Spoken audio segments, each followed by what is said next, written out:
Pushpa 3 the র্যাম্পেজে সবার প্রথমে পুষ্পা সিদ্ধাপার 12টা বাজাবে, কারণ সে পুষ্পাকে সিন্ডিকেটের বাদশা বানিয়েছিল আর পুষ্পা তাকে এমএলএ থেকে সিএম বানিয়েছিল। এতে দুজনের হিসেব বরাবর হয়ে যায়। পুষ্পা মুভির এন্ডিংয়ে পুষ্পার পরিবারকে শেষ করে দেওয়া এই ব্যক্তিটি কোন অ্যাক্টর হতে পারে? সাউথের বিজয় দেবরকোন্ডা নাকি বলিউডের অক্ষয় কুমার না শাহরুখ খান?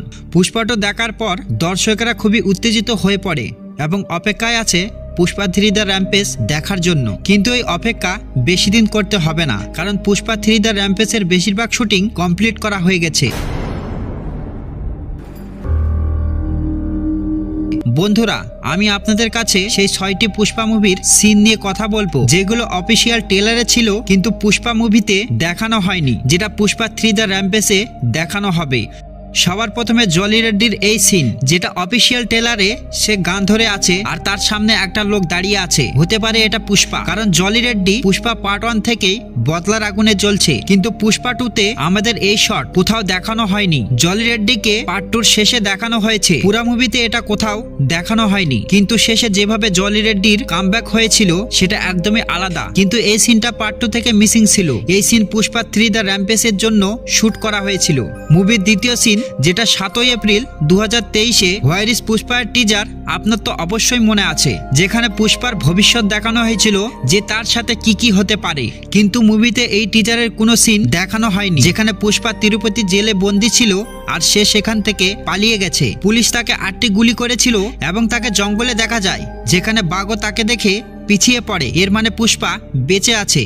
তার মানে পুষ্পার কাহিনী জঙ্গল থেকে শুরু হয়েছিল আর জঙ্গলেই শেষ হবে। এই টিজারের দেখানো শট পুষ্পা 2 এর জন্য নয়, পুষ্পা 3 দ্য র্যাম্পেজের জন্য। পুষ্পা 2 এর অফিসিয়াল ট্রেলারে এই স্মোকিং করার সিন আপনি তো অবশ্যই দেখেছেন, যে কারণ লোকেরা তাকে খুবই ভালোবাসে, কারণ সিদ্ধাপা তার সাথে বিশ্বাসঘাতকতা করবে। আপনি ভালো করে দেখলে বুঝতে পারবেন, পুষ্পাকে যখন 8টি গুলি লেগেছিল তখন পুলিশরা পুষ্পার এই শার্টটা দেখাচ্ছিল, যেটা পুষ্পা এই স্মোকিং সিনে পরে আছে। তার মানে পুষ্পা দা 3 র্যাম্পেজে পুষ্পার সাথে এমন কিছু হবে যার কারণে পুষ্পা জেলে যাবে আর জেল থেকে পালাবে জঙ্গলে, কারণ দা র্যাম্পেজের মানে ক্রোধ, মানে পুষ্পার ওয়াইল্যান্ড আমরা পুষ্পা দা র্যাম্পেজেও দেখতে পাবো। তারপর 4 নাম্বার সিন, যেখানে অফিসিয়াল ট্রেলারে একটি জাপানি ডিল দেখানো হয়েছে, যেখানে পুষ্পা জাপানি লোকের সাথে বসেছিল আর তার হাতে একটা ছেঁড়া নোট ছিল। মুভির শুরুতে যখন পুষ্পার জাপানি লোকদের সাথে ফাইট হয় তখন তার বস হিরোশি তাকে গুলি মেরে দেয় আর পুষ্পা পানিতে পড়ে ডুবে যায়। কিন্তু পানি থেকে বের হওয়ার সিন অফিসিয়াল ট্রেলারে ছিল কিন্তু মুভিতে নেই। পুষ্পা সমুদ্র থেকে বের হওয়া এবং জাপানিদের সাথে ডিল করা, এই সমস্ত শট পুষ্পা পার্ট 3-র জন্য শুট করা হয়েছে। তারপরে সিন ভবর সিং শিকাবত নদীতে স্নান করছে এবং সাইডে রেডিওতে এই গান বাজছে,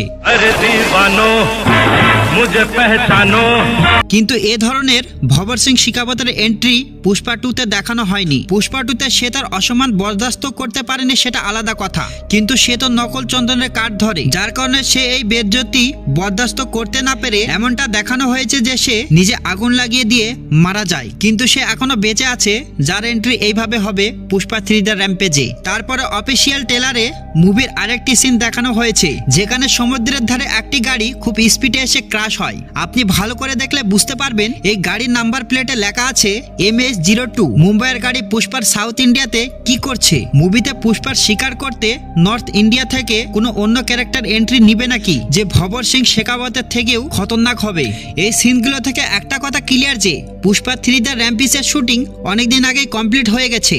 বন্ধুরা, যখন কোনো মুভি শুটিং হয় তখন সেই মুভির সিন সোশ্যাল মিডিয়ায় ভাইরাল হয়ে যায়, যার কারণে দর্শকেরা কাহিনীর আন্দাজ করতে পারে। কিন্তু মেকার শিবকুমার পুষ্পা 2 এর জন্য এমনটা হতে দেয়নি। কোনো সিনই পুষ্পা পার্ট 2 এর সোশ্যাল মিডিয়াতে ভাইরাল হয়নি, কারণ তিনি পুষ্পা 3 এর শুটিং খুবই সিক্রেট ভাবে করেছেন। তাই আমাদের জন্য একটি চমক খুবই শীঘ্রই আসতে চলেছে।